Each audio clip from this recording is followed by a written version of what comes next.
इन pharmacology में सबसे पहले टॉपिक जो हम डिस्कस करेंगे वो है anxiolytics and hypnotic drugs. Anxiolytics hypnotic drugs में सबसे पहले हम एंजाइलिटिक्स को देखेंगे और it means anti anxiety drugs. But इसको भी सबसे पहले समझने के लिए सिंपल वे में हम ये देखेंगे कि एंजाइटी होती क्या है। हमें ये पता होना चाहिए कि एंजाइटी होती क्या है। ये टर्म हम डेली लाइफ में सुनते हैं हर किसी से कि वो एंजाइटी में है, ये चीज़ हमें डिप्रेस कर रही है, बट इन ट्रू मीनिंग क्या है एंजाइटी का?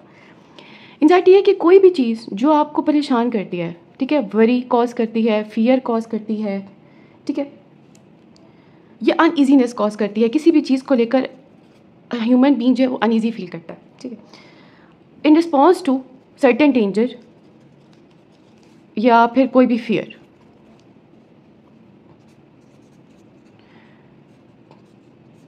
ठीक है, वो अगर नॉर्मल हो तो वो एक नॉर्मल एंजाइटी है, लेकिन अगर यही चीज़, ये वरीनेस, फियर, अनईजीनेस जो है ये एक्सेसिव हो जाती है या फिर वो परसिस्टेंट हो जाती है तो वो एक पैथोलॉजिकल कंडीशन बन जाती है, मीन्स वो एक डिजीज़ कहलाती है।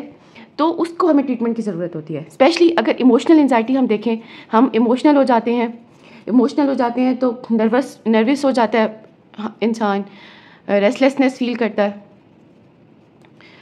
इसी तरह वो टेंशन में होता है। फिर हम ये देखते हैं कि इसमें हमारी बॉडी में फिजिकल चेंजेस क्या आती हैं।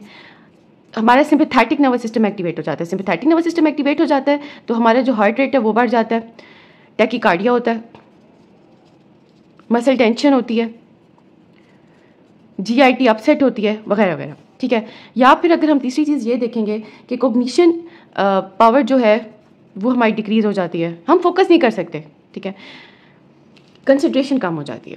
ये सब कुछ हमारी बॉडी में चेंजेस आ जाती हैं एंजाइटी की वजह से।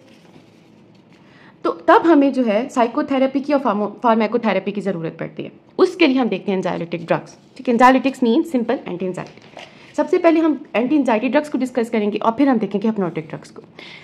अब एंटी एंजाइटी ड्रग्स और हिप्नोटिक ड्रग्स में, हिप्नोटिक ड्रग्स हिप्नोसिस मीन्स जो सिडेशन कॉज कर लेती हैं।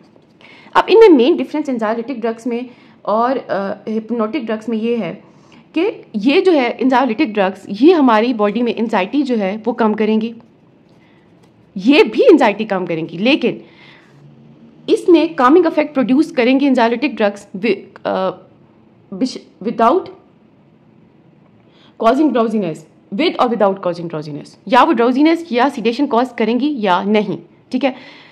लेकिन हिप्नोटिक ड्रग्स में वो सिडेशन कॉज करेंगी ड्रग्स, एंजाइटी भी कम होगी, बट पेशेंट को सुला देते हैं, उसको एक नींद आ जाती है, वो सीडेट हो जाता है।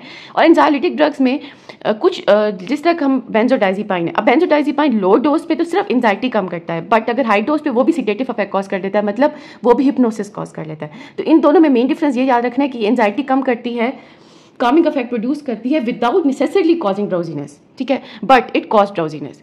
अब इनका मेन जो है मैकेनिज्म ऑफ एक्शन हम एंजाइलिटिक ड्रग्स का देखेंगे कि ये हम एंजाइटी की कंडीशन में ये देखते हैं कि जो हमारे न्यूरॉन्स होते हैं ना, जो हमारे एक्साइटेटरी न्यूरॉन्स होते हैं वो बहुत ज़्यादा स्टिमुलेट हो जाते हैं, फायरिंग जो होती है वो बहुत रैपिड होती है।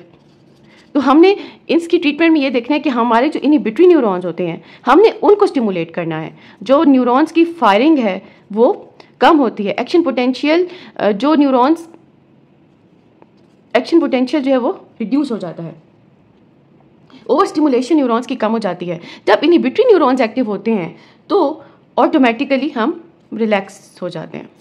अब इसी तरह इनहिबिटरी न्यूरॉन्स में हमारे पास एग्जांपल है गाबा, सेरोटोनिन, ये भी एक साथ में है, बट अभी हम मेन जो डिस्कस करेंगे वो गाबा।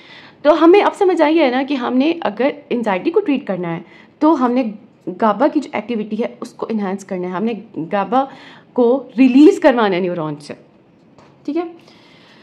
ओवर एक्साइटेशन कम होगी, एंजाइटी कम होगी, जो मैसेजेस इतने ज़्यादा एक्साइटेटरी न्यूरॉन्स में इतने रैपिडली ट्रांसफ़र हो रहे थे, न्यूरोट्रांसमीटर्स रिलीज हो रहे थे, वो सब कुछ कम होगा, ठीक है। सबसे पहले हमने डिस्कस करना है बेंजोडाइज, जो हम क्लास जो है एंजाइलिटिक्स की हम डिस्कस करेंगे वो है बेंजोडाइजिपाइन।